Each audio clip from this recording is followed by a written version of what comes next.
Hi, this is Will Cook of the Will Cook Group at Keller Williams Luxury Homes. Welcome back to my video blog. Today I'm going to answer the question, what are the usual and customary seller paid costs that are identified in paragraph 7 or allocation of costs in the residential purchase agreement for the Greater Palm Springs area.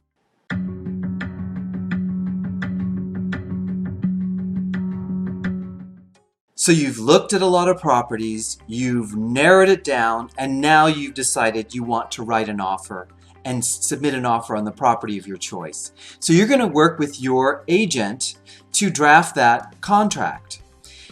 Besides the price and the closing date, which are important things to determine, there are other important sections of the contract as well. The one I'd like to discuss today is called the Allocation of Costs, or paragraph 7. In paragraph 7 of the contract, there are 4 subparagraphs in which you identify what you're willing to pay for and what you would like to ask the seller to pay for. The first subparagraph is for inspections, reports, or certifications. The second subparagraph, paragraph B, is for government requirements and retrofits. And subparagraph C is for identifying who pays for escrow and title. And subparagraph D is for other costs. So, of course, everything is negotiable.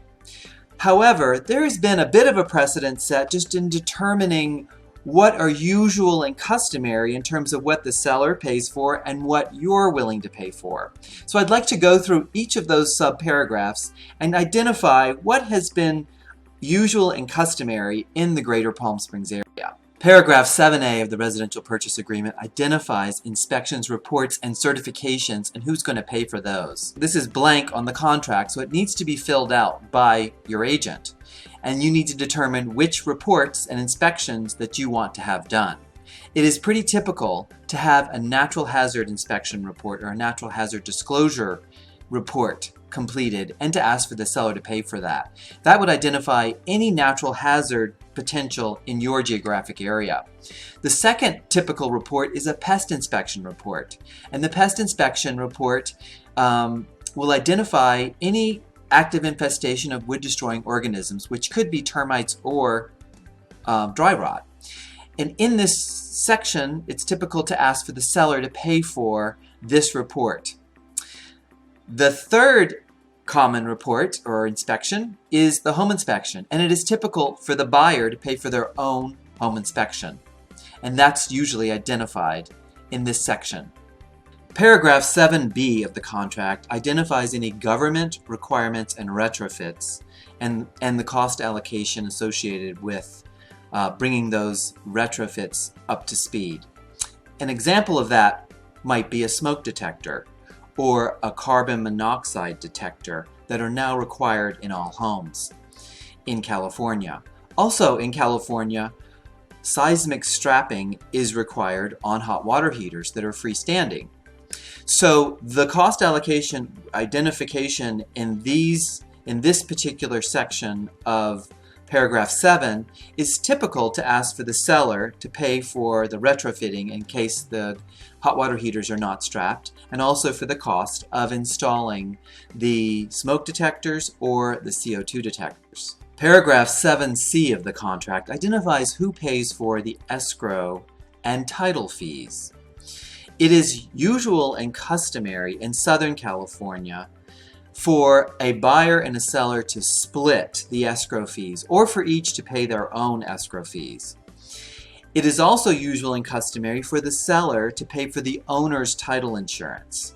The buyer will probably end up paying for their own lender title insurance, but it is usual and customary for the seller to pay for the title insurance, which is different than Northern California, where it's usual and customary for the buyer to pay for their own owner's title insurance. Paragraph 7D identifies other costs associated with the transaction and identifying who pays for those costs. Some examples in this paragraph or subparagraph is the county transfer tax, and it's usual and customary to ask the seller to pay for that.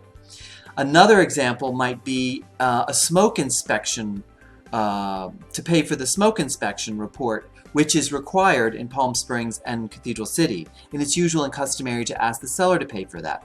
If the property happens to be in a homeowners association, typically there's an HOA package that is prepared for the buyer to review during the due diligence period, and it's common to ask the seller to pay for that HOA doc prep fee. It's also common to ask for the seller to pay for the HOA transfer fee.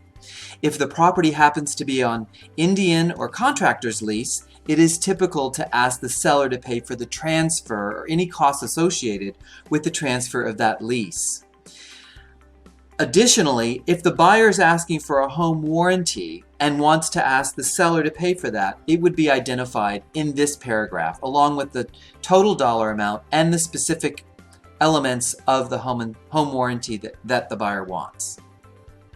My goal here was to give you an overview of the cost allocation section of the contract, and also to give you an idea of what's usual and customary in terms of what buyers typically ask sellers to pay for in the greater Palm Springs area.